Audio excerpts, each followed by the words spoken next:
الوصفة تاعنا اليوم غريبية، غريبية تاع جدود. شكون اللي ما كانش في صغره يبغي الغريبية هذه تاع الجيل الذهبي. بسم الله والصلاة والسلام على أشرف المرسلين. نبدو الوصفة تاعنا سهلة وتقطع لك كمية مليحة وتجيك طرية. هذه يكون عندنا خليط ما بين السمن والزيت باش تجيك طرية وتطول معاك، ماشي كيما اللي يخدموها غير بالزيت وحدها. هنا في إناء سبكت بالسكر، لاخاطش كنت مغبونة اللي نوزن به ما عنديش، عندي غير ديك الغرفية وحدة. تشوفوا العبر يكون كاع كيف كيف. هاد الغرفية اللي عبرت بها هي اللي درت بها سكر كلاصي، وزدت عليها هادي السمن يكون دايب وبارد، راني وريتكم بلي بصبعي بارد. وتزيدي نفس الكمية زعما كيما حنا نقولوا الكيل نفسه زيت، وتخلطيهم مليح حتى يولوا لا كولير تاعهم بيضة كي شغل بوماضة. خلطيهم في بعضهم مليح، عاد من بعد نزيدو المكونات اللي بقات، واللي هي غير الفرينه، القرصه تاع الملح، لافاني، والخميره، الخميره تاع الحلويات، خميره كيميائيه، باش هذيك هي اللي تعطيها باش تتشقق. الخميره هي اللي تخليها تتشقق. ودوك معايا تشوفوا المراحل تاعها كي تخدميها، لاخاطش بنياتي الصغار هادو اللي راهم عاد جدد، هذه قلت لكم من الوصفه تاع الجيل الذهبي، هاد الصغار ما يعرفوش كي يخدموها، يقولوا غريبيه. اصلا دروك ماهيش مسكينه، ما عندهاش منافسه.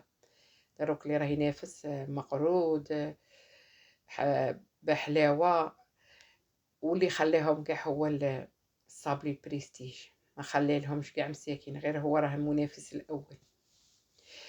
نولوا الوصفه تاعنا كيما قلت لكم تخلطوا هذوك الاولين اللي قلت لكم عليهم، الزيت، السمن، سكر كلاصي، حتى يدخلوا في بعضهم وتتبدل لاكولير.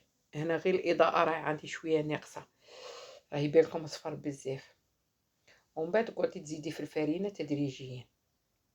دوك حتى نوريكم القوام تاعها اللي نتحصلوا عليه. وكما شفتوني درت شويه ملح ودرت لافاني باش تخليها شويه تحمر ومن تعطيها الكو. وما هي الكو القرفه اللي نديروها فوقها، هذيك هي اللي تعطيها الكو تاعها. هنا نقعد نزيد في الفرينه حتى نتحصل على القوام اللي راني باغيته، ما يابس ما طري. تشوفوه معايا، شوفوا طريه. وهذيك الطراوه تاعها هي اللي تخليها من بعد كي طيب وتوجد تقعد طريه معاك، تتفتت في الفم ماشي يابسه. هنا اللي بغات ديرها حبات كيف كيف وعندها الميزان، ولا ديرها كمشروع، انا نوزنها 30 غرام للحبه. وإلا بغات دير غير عينها ميزانها هذيك دبر راسها. بصح انا قلت لكم ونعاود دائما كي نخدم المشاريع وهاد الصوالح اللي نبيعهم بالحبه، نوزن نصفي رقبتي من ما نديرش عيني ميزاني. هنا كاع ما كاش عيني ميزاني في البيع. هذه كون راني باغيه نديرها غير لولادي ولا للدار، صح ما نوزنش، بصح كيما هكا باسكو هذه تتباع بالحبه، وكل منطقه وشحال يحسبوها. نوزن كاع الحبات اللي عندي، ومن بعد دوك نوريلكم التشكيل تاعها. هو التشكيل تاعها ساهل، تخدميها على شكل كويرات، ومن بعد تخلي الكاع القاع تاع الحبه في يدك كيما راكم تشوفوا، وتقعدي تطلعي بصباعك باش تخدمي لها كي الهارم. قلت لكم ساهله، كون تحطي البال مليح، ولا اللي راهي تحوس تتعلم مليح هاد الاخرى تعاود غير هاد اللقطه تاع الفيديو وتعاودها. نعاود معاكم حبه وتشوفوها مليح.